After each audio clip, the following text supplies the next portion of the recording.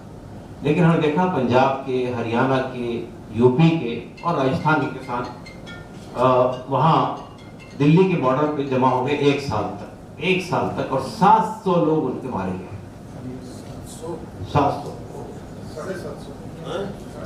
750 لوگ فگر تو یہ ہو رہی ہے. 750 لوگ مر گئے. حکومت مجبور ہوئی اور اس قانون کو واپس لیا گیا. لیکن اس سمے ایم ایس پی کے تعلق سے بہت سارے وعدے کیے گئے تھے جو آج تک فلفل نہیں کیے گئے. دوسرا جو قانون ہے وہ یہ ہے وقف کا قانون, جو ہم مسلم سماج سے کوئی کنسلٹیشن نہیں کیا گیا, کوئی بات نہیں کی گئی اور پارلیمنٹ پیش کر دی گئی.